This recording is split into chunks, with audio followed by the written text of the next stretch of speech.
Good morning बच्चों। आज हम कक्षा 8 में संस्कृत विषय में चतुर्थ पाठ का अध्ययन करेंगे, जिसका शीर्षक है सदैव पुरतो विदेही चरणम।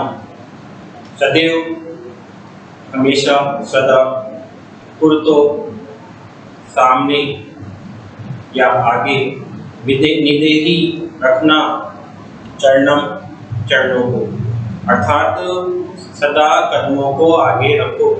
सदा कदमों को आगे रखो अर्थात हमेशा आगे बढ़ते रहो। ये इस पाठ का शीर्षक है।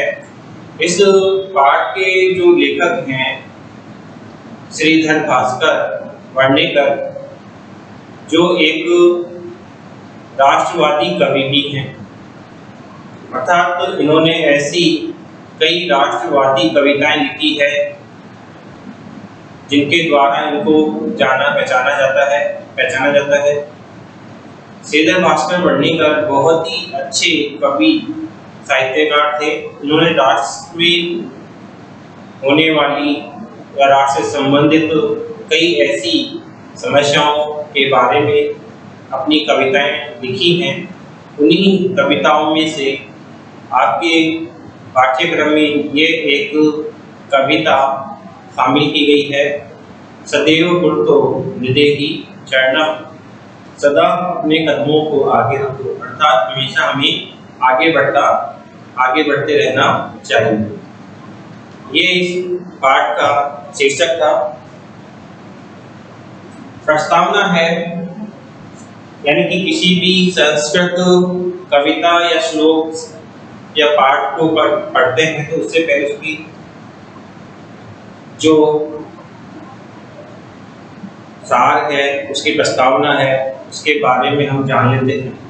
इस कविता में कवि ने आगे बढ़ते रहने के लिए प्रेरणा दी है कि हमेशा हमें आगे ही बढ़ता रहना चाहिए।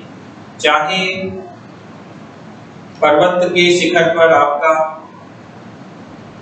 मकान बना हुआ है, अर्थात आपका घर पर्वत के शिखर पर बना हुआ है, तो उस पर्वत के शिखर पर आपको चढ़ना ही पड़ेगा, क्योंकि वहाँ कोई साधन वगैरह तो जाते नहीं है। तो उस पर्वत के शिखर पर आपको चढ़ना है तो अपनी शक्ति के द्वारा, बिना वाहनों के द्वारा उस पर्वत पर चढ़ना होगा। तो उसके लिए आप में बल होना चाहिए, शक्ति होनी चाहिए। तो जैसे कि कठिनाइयों का सामना करने के लिए हमें शक्ति प्राप्त करनी चाहिए, वैसे ही हमें उस पर्वत रूपी घर पर पहुंचने के लिए शक्ति चाहिए। आगे कवि कहते हैं कि रास्ते में बहुत ऊबड़ खाबड़ वहाँ का रास्ता है, पर्वत पर जाने का ऊबड़ खाबड़ पर्वत है, उस पर जाने का बहुत ही कठिन रास्ता है। उस कठिन रास्ते को पार करके आपको अपने घर पर पहुंचना है। तो रास्ते में आपको बहुत सारे ऊबड़ खाबड़, नुकीले, तेज इत्यादि तरह के पत्थर जो भी मिलेंगे, असामान्य जो पत्थर होते हैं, विशेष रूप से जो पत्थर होते हैं नुकीले, तेज, इस प्रकार के जो पत्थर होते हैं, उन पत्थरों को पार करके आपको वहां तक पहुंचना है। और आप अगर पर्वत के नीचे से चढ़ रहे हैं तो आपको ऊपर तक पहुंचने में कई हो सकता है 1, 2, 3, 4 दिन भी लग सकते हैं। तो रास्ते में कई हिंसक पशु भी होंगे पहाड़ के ऊपर, क्योंकि पहाड़ी एरिया में हिंसक पशु रहते हैं। तो हो सकता है कि वो भी आपके सामने हो, तो आपको उनसे भी मुकाबला करना है और बहुत ही कठिनाई से आपको वहां पर पहुंचना है, क्योंकि ऊपर शिखर पर पहुंचना बहुत ही आसान, बहुत ही कठिन होता है। अगर कोई हम सफलता प्राप्त करते हैं तो इस सफलता को प्राप्त करने के लिए आपको अनेक प्रकार की समस्याओं का सामना करना पड़ता है। उन समस्याओं को पार करके आप अपनी मंजिल तक पहुंचते हैं। आपके अंदर जो डर समाया हुआ है, उस डर को छोड़कर के शक्ति का आपको भजन करना चाहिए, शक्ति के बारे में आपको सोचना चाहिए। और अपने राष्ट्र के प्रति जो आपके कर्तव्य हैं उन कर्तव्यों को भी आपको समझना चाहिए, उनको भी पूरा करना चाहिए। क्योंकि आपको अपने राष्ट्र से प्रेम है, तो उस राष्ट्र से प्रेम है तो उस राष्ट्र में जितनी भी समस्याएं आती है, कठिनाइयां आती है, उन कठिनाइयों को आपको पार करने की शक्ति होनी चाहिए और लगातार निरंतर अपने लक्ष्य का आपको क्या करना होता है, ध्येय यानी कि लक्ष्य को याद करना होता है। अपने लक्ष्य का आपको ध्यान रखना है। तो इस प्रकार से कवि श्रीधर भास्कर वर्णेकर ने इस कविता के माध्यम से आपको कठिनाइयों का सामना करने की प्रेरणा दी गई है। आपको जो भी समस्याएं आती है आपकी मंजिल प्राप्त करने में, तो उस मंजिल को पार करने के लिए आपके लिए कविता उन्होंने ये बताई गई है। इस कविता का हम अध्ययन करेंगे। पाठ का जो सार था वो आपको मैंने बता दिया है, जो भी कहानी है, जो भी कविता है उसका आपको अध्ययन कर दिया है। अब हम इसका जो प्रस्तावना है उसके बारे में अध्ययन करेंगे। आपके पाठ का शीर्षक है सदैव पुरतो विदेही चरता। सदैव का मतलब होता है सदा या हमेशा। सदैव का मतलब होता है सदा या हमेशा। पुरतो, पुरतो का मतलब आगे या सामने। विदेही, विदेही का मतलब होता है रखना। चरणम, चरणों को अर्थात अपने कदमों को हमेशा आगे रखो। ये आपके पाठ का शीर्षक है। श्रीधर भास्कर वर्णेकर द्वारा विरचित प्रस्तुत गीत में चुनौतियों को स्वीकार करते हुए आगे बढ़ने की का आह्वान किया गया है। अर्थात ये जो पाठ किया गया है, ये जो पाठ है सदैव पुरतो विदेही चढ़ना, श्रीधर भास्कर वर्णेकर नाम के जो कवि हैं, श्रीधर भास्कर वर्णेकर जो कवि है, उनके द्वारा ये लिखा गया है, इसके द्वारा रचना की गई है। प्रस्तुत गीत में, ये जो आपके सामने गीत दिया गया है, इस गीत में चुनौतियों को स्वीकार करते हुए आगे बढ़ने का आह्वान किया गया है। यानी कि आपको अपनी मंजिल तक पहुंचना है और उस मंजिल को पहुंचने को लिए आपको रास्ता समझ में नहीं आ रहा है, बहुत सारी कठिनाइयां आपके सामने आ रही हैं, तो उन कठिनाइयों को आपको समझना होगा, उनको पार करना होगा और आपको ये सोचना होगा कि हम उन कठिनाइयों को कैसे पार करें, कैसे हम अपनी मंजिल तक पहुंचे। उन चुनौतियों का सामना हम किस प्रकार करें। हमें प्रेम, शक्ति और राष्ट्र का स्मरण करते हुए अपने अंदर डर को निकाल करके जो भी समस्याएं हैं, जो भी चुनौतियां हैं, उनको स्वीकार करना चाहिए और उनको स्वीकार करते हुए ही हमें आगे बढ़ते रहना चाहिए। श्रीधर भास्कर वर्णेकर ने भी इस कविता में यही आह्वान किया गया है कि हमें अपनी समस्याओं को दूर करने के लिए, अपनी कठिनाइयों को दूर करने के लिए, जो भी सामने कठिनाइयां आती है, लक्ष्य को प्राप्त करने संबंधित उन लक्ष्यों को पार करने के लिए आपको उन कठिनाइयों से लड़ना पड़ेगा, उन कठिनाइयों को पार करना पड़ेगा, जब आप अपनी मंजिल तक पहुंच सकते हैं। इसके प्रणेता, प्रणेता का मतलब होता है रचना करने वाला। प्रण प्लस एता, प्रणेता।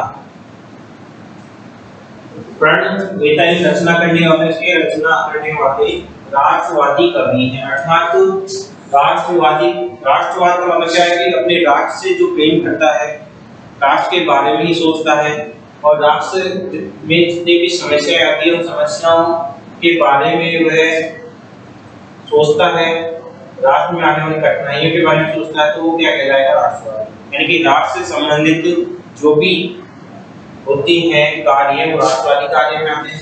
तो ये जो कवि हैं श्रीधर भास्कर, ये भी एक राष्ट्रवादी कवि है। अर्थात उन्होंने राष्ट्र से संबंधित कई कविताएं लिखी हैं और इस गीत के द्वारा उन्होंने जागरण तथा कर्मठता का संदेश दिया है।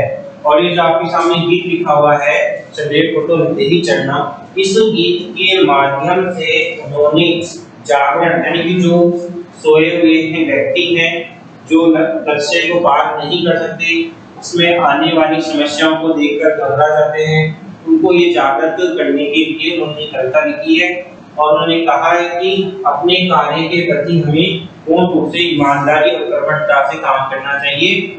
जो भी हमें मंजिल प्राप्त करनी है उस मंजिल को हम अपनी कर्मठता से प्राप्त कर सकते हैं, अपनी ईमानदारी से, अपनी मेहनत से उसको पार कर सकते हैं। तो इस प्रकार से उन्होंने ये कविता का सार बताया गया है, जो कि मैंने आपको बताया है। और इन्होंने इस कविता में राष्ट्र से संबंधित बातें के बारे में बताया, राष्ट्र में आने वाली समस्याओं के बारे में बताया गया है और उन चुनौतियों का सामना करने के लिए आपको जागृत किया है। तो पूर्ण रूप से ये एक सोए हुए व्यक्ति जो कि कठिनाई को देखकर घबरा जाते हैं, उनके लिए ये कविता उन्होंने लिखी है। चल चल फुरतो निदेहि चरणम सदैव फुरतो निदेहि चरणम, अर्थात चल चल, चलो चलो, फुरतो सामने, चलो चलो, फुरतो निदेहि चरणम, चलो चलो, फुरतो सामने, निदेहि चरणम रखो चरणम चरणों को। कवि कह रहे हैं कि चल चल, चलो चलो, फुरतो सामने या आगे। फुरतो का अर्थ मैंने आपको बताया था, फुरतो का अर्थ आगे या सामने, आगे या सामने। यहाँ पे जो परितः, पुरतः दोनों में अंतर है। परितः का मतलब होता है चारों ओर और पुरतः का अर्थ क्या होता है आगे या सामने। तो ये दोनों क्या है, एक अव्यय शब्द है, दोनों परितः और पुरतः। चल चल पुरतो निदेहि चरणम सदैव पुरतो निदेहि चरणम, चलो चलो आगे अपने कदमों को रखो। यानी कि कवि कह रहा है कि आपका जो लक्ष्य है उस लक्ष्य को प्राप्त करने के लिए आप आगे चलो, आगे बढ़ो और अपने कदमों को आगे रखो। सदैव पुरतो निदेहि चरणम, सदैव मतलब हमेशा अपने चरणों को सामने रखें या आगे रखें, क्योंकि जो भी व्यक्ति लक्ष्य के प्राप्त करने के लिए तत्पर रहता है वह हमेशा आगे बढ़ता रहता है, बीच में वो रुकता नहीं है। तो कवि कह रहे हैं कि हमेशा हमें आगे चलते रहना चाहिए। गिरी शिखरे, अब यहाँ पे गिरी शिखरे जो शब्द है, गिरी शिखरे, गिरी, गिरी शिखरे का अर्थ होता है पर्वत के शिखर पर। अब यहाँ पे गिरी शिखर शब्द है, शब्द कौन सा है यहाँ पे, शब्द है गिरी शिखर। कौन सा है, गिरी शिखर शब्द है और सप्तमी विभक्ति का एकवचन है। सप्तमी विभक्ति का एकवचन क्या आएगा, गिरी शिखरे। क्या आएगा, गिरी शिखरे। ये सप्तमी विभक्ति का एकवचन है, इसका चिन्ह होता है में पे पर, में पे पर ऊपर। तो इसका क्या हो गया, गिरी शिखर पर की, गिरी मतलब पर्वत, शिखर मतलब पर्वत के शिखर पर, पर्वत के शिखर पर। ननु, ननु अव्यय शब्द है, इसका अर्थ होता है निश्चय। ननु का अर्थ क्या हो गया, निश्चय। क्या हो गया, निश्चय।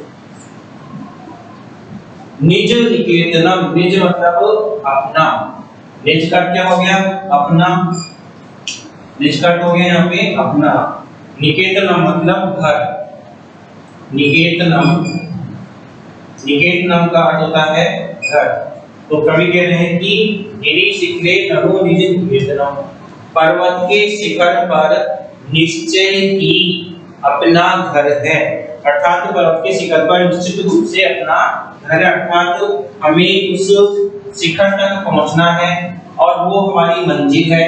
अपना घर से तात्पर्य कवि का यहाँ पे मंजिल से है कि पर्वत यानी कि सबसे ऊपर अपना घर है, यानी कि आपको आपका जो लक्ष्य है वो बहुत दूर है। उसे जिस प्रकार की पर्वत के शिखर पर किसी का मकान होता है, उसको चढ़ने में बहुत सारी समस्याएं आती हैं, तो उसी प्रकार कवि कह रहे हैं कि पर्वत के शिखर पर निश्चय ही अपना घर है, अर्थात हमारा जो लक्ष्य है वो बहुत ही ऊपर है। विनेव यानम नगारोहणम, विनेव विन प्लस एव विनेव, संधि विच्छेद हम करेंगे तो क्या हो जाएगा, विन प्लस एव ए प्लस ए बराबर आई, तो क्या हो जाएगा विनेव। विनेव यानी बिना, यान अर्थात वाहन, नगारोहणम, नग प्लस आरोहण, नग प्लस आरोहणम, संधि विच्छेद हो गया इसका। कौन सा संधि होगा, ए प्लस आ बराबर आ, अर्थात दीर्घ संधि है इसमें। कौन सी संधि है, दीर्घ संधि। विनेव यानम नगारोहणम, बिना वाहन के पर्वत पर चढ़ना है, अर्थात उस पर्वत पर चढ़ने के लिए आपके पास में कोई वाहन नहीं है, कोई साधन नहीं है, इसलिए बिना वाहन के ही आपको उस पर्वत पर चढ़ना है। बिना वाहन के ही आपको, बिना यान के ही आपको उस पर्वत पर चढ़ना है। बलम स्वकीयं भवति साधनम सदैव पुरतो निदेहि चरणम, अर्थात कभी कह रहा है कि बल यानी शक्ति, स्वकीय, स्वकीय यानी अपना, बल मतलब शक्ति, स्वकीय मतलब अपना, भवति होता है, साधनम साधन, कभी कह रहे हैं कि बल ही अपना साधन होता है और उस बल के द्वारा हम अपने लक्ष्य तक पहुंचे, अर्थात उस पर्वत के शिखर पर जो घर बना हुआ है उस घर पर हम पहुंचे। किसके साथ, किसके साथ से, किसके से हम पहुंचे, हम अपने बल के साधन से उस पर्वत पर पहुंचे, क्योंकि बल ही अपना साधन होता है और वहां पर पहुंचने के लिए और कोई साधन नहीं है। तो कभी कह रहे हैं कि बल ही अपना साधन होता है। सदैव पुरतो निदेहि चरणम, हमेशा अपने कदमों को आगे रखो, हमेशा आगे बढ़ते रहो। सदैव पुरतो निदेहि चरणम, सदैव हमेशा, निदेहि मतलब रखो, चरणों वाले चरणों को, पुरतो मतलब आगे, अर्थात हमेशा अपने कदमों को आगे रखो। अगला जो हमारा जो कविता है, कविता का अंश है पथि पाषाणा विस्मा प्रखरा, पथि पाषाणा विस्मा प्रखरा हिंसा पशुवै परितो घोरा। पथि, पथि मतलब रास्ता, पथि का अर्थ क्या हो गया, रास्ता। पथि का अर्थ क्या होता है, रास्ता। और यहाँ पे पथ शब्द है तो पथ से यहाँ पर रास्ते में, पथि का मतलब क्या, रास्ते में। पाषाणा पत्थर, बहुत सारे पत्थर हैं। विषमा बहुत ही असामान्य, विषम परिस्थितियों वाले पत्थर हैं। प्रखरा बहुत ही नुकीले हैं, तेज हैं। तो कवि कह रहे हैं कि रास्ते में बहुत ही असामान्य पत्थर हैं। असामान्य करते हैं यहाँ पे ऊबड़ खाबड़ नुकीले तेज धार वाले पत्थर हैं। प्रखरा का होता है नुकीले, प्रखरा का हो गया नुकीले। विषम मतलब होता है असामान्य, विषम का हो गया असामान्य। पाषाण मतलब पत्थर। कवि कह रहे हैं कि पथि, पथि का मतलब रास्ते में असामान्य और नुकीले पत्थर हैं। यानी कि आपको अपने घर पे पहुंचना है तो ये रास्ते में जो पत्थर, नुकीले पत्थर बताए गए हैं वो रास्ते में आने वाली कठिनाइयों के बारे में बताया है कि आपको अपनी मंजिल तक पहुंचना है तो आपको इन पत्थर रूपी जो चुनौतियां हैं उन चुनौतियों को आपको पार करना है। तो कवि कह रहे हैं कि रास्ते में बहुत सारे असामान्य नुकीले ऊबड़ खाबड़ पत्थर हैं। हिंसा पशुवै परितो घोरा, हिंसा मतलब हिंसक, पशुवै मतलब पशु, परितो मतलब चारों ओर हिंसक और घोर भयानक पशु हैं। अभी कह रहे हैं कि रास्ते में आप जाओगे तो रास्ते में बहुत सारे हिंसक और भयंकर भयानक क्या है, पशु हैं।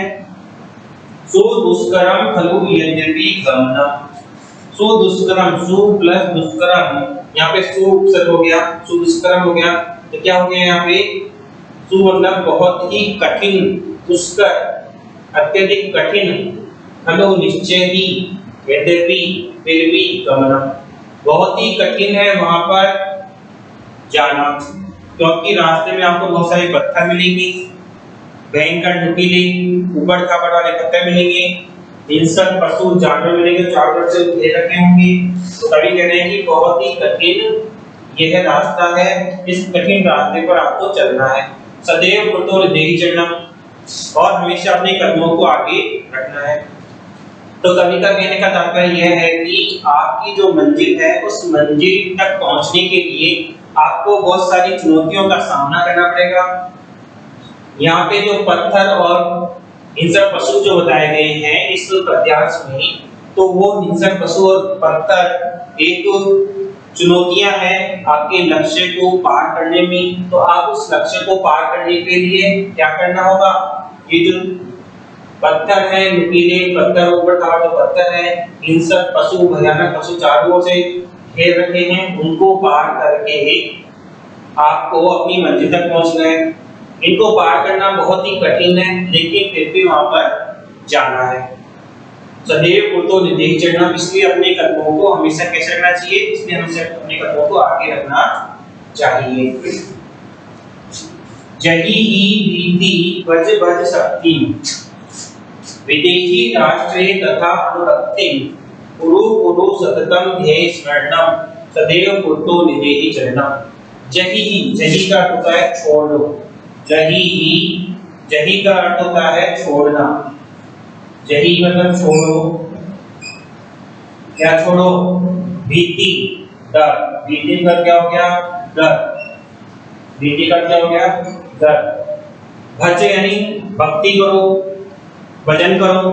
किसका भजन करो? शक्ति का भजन करो। डर को छोड़ो, शक्ति का भजन करो। जही भीति भज भज शक्ति, विदेही राष्ट्रे तथा अनुरक्ति। कभी कह रहे हैं कि आपके अंदर जो भीति वाला जो डर है, उस डर को आप छोड़ दो। भज भज शक्ति, और अपनी जो शक्ति है उस शक्ति का क्या करो? निरंतर जाप करो, उसका भजन करो, उसका स्मरण करो। विदेही राष्ट्रे तथा अनुरक्तम, और इस राष्ट्र में प्रेम और स्नेह के वातावरण को आप क्या करो? बनाओ। प्रेम और स्नेह का जो वातावरण है वो इस राष्ट्र में आप उत्पन्न करो। कुरु कुरु सततम ध्येय स्मरणम, करो निरंतर ध्येय स्मरण, अपने लक्ष्य का निरंतर स्मरण करो, तभी आप उस लक्ष्य को प्राप्त करेंगे। सदैव कृतो हृदयि चरणम, हमेशा अपने कदमों को आगे रखो। कवि के कहने का तात्पर्य यह है कि इस अभ्यास में कि आप जिन चुनौतियों से आप घबरा रहे हो, डर रहे हो, उस डर को आप बाहर निकाल दो, और आपके अंदर जो शक्ति है, आंतरिक जो शक्ति है, उस आंतरिक शक्ति का तुम क्या करो? भजन करो, और अपने राष्ट्र के प्रति जो प्रेम है, स्नेह है, उसके वातावरण को उत्पन्न करो, अर्थात राष्ट्र में प्रेम का वातावरण बनाए रखो। कुरु कुरु सततम ध्येय स्मरणम, और निरंतर अपने लक्ष्य का स्मरण करते रहो। गुरु मन करो, अपने लक्ष्य का निरंतर स्मरण करो। सदैव कृतो हृदयि चरणम, हमेशा अपने कदमों को आगे रखो। तो इस प्रकार से कवि ने बताया है कि आपके सामने जो भी समस्याएं आती है, उन समस्याओं को आप पार करो। आपके सामने जो भी चुनौतियां आती है आपके लक्ष्य को प्राप्त करने के लिए, उन चुनौतियों को आप स्वीकार करो और उन चुनौतियों को दूर करने की कोशिश करो।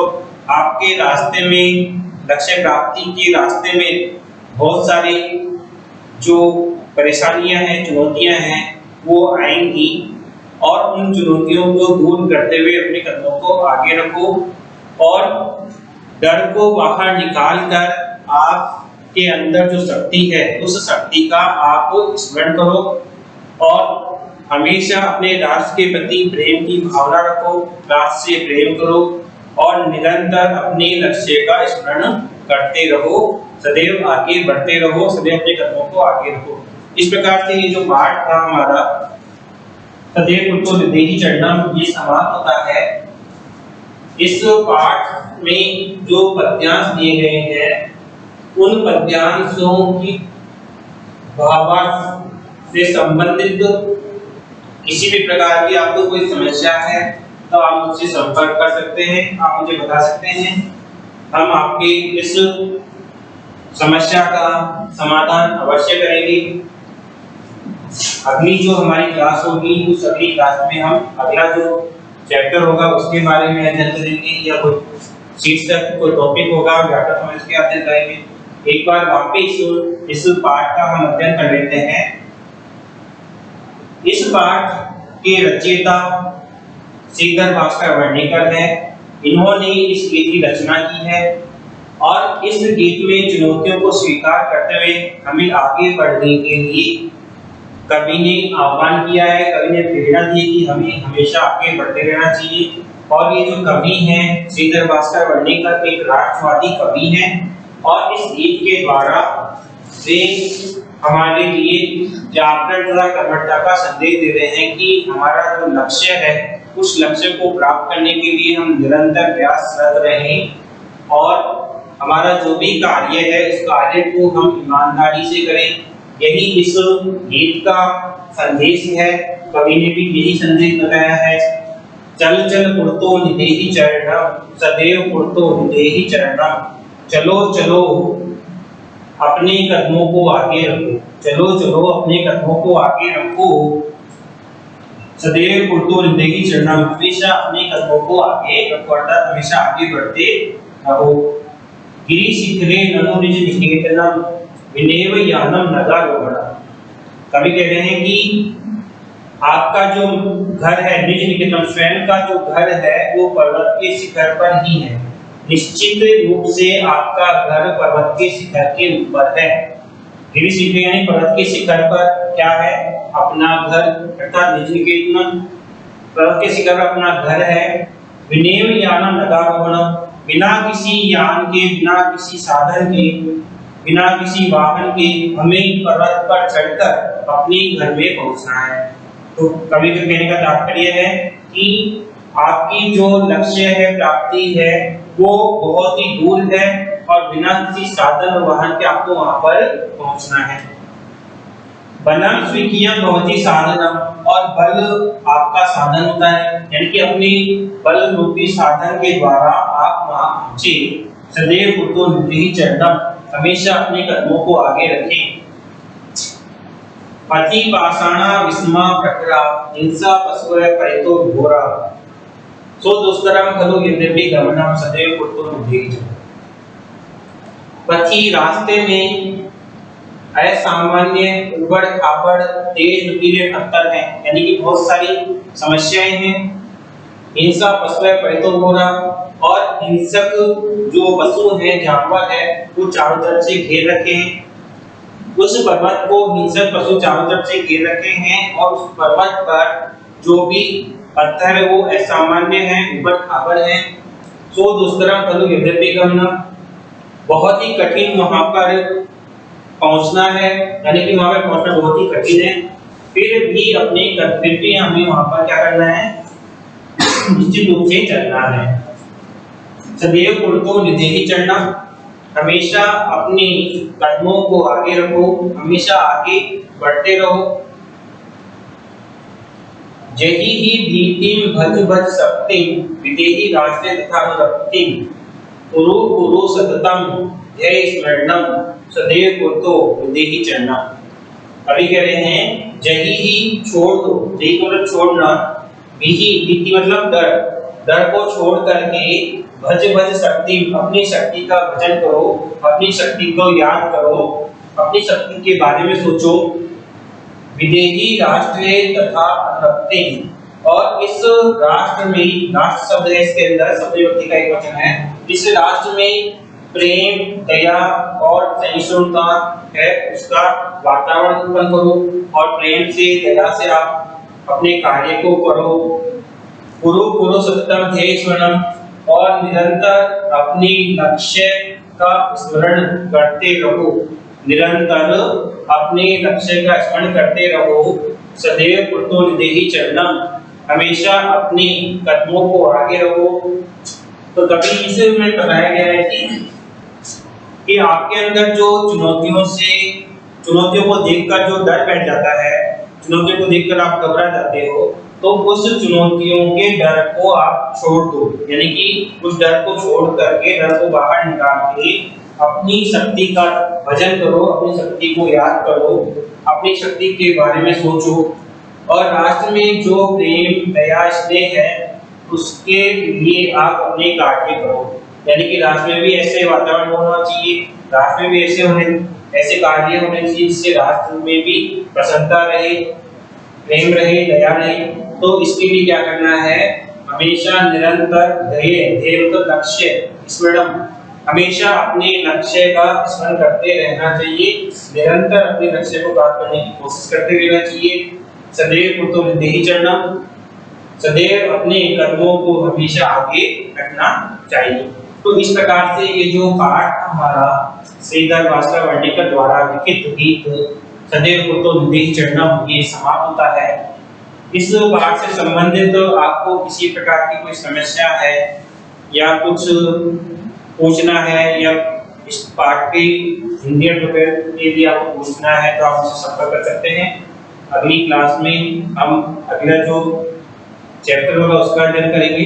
आप उसमें आए हुए शब्द रूप धातु रूप को ध्यान रखें और जो भी संधि शब्द बताए गए हैं उनको आप याद करें। धन्यवाद।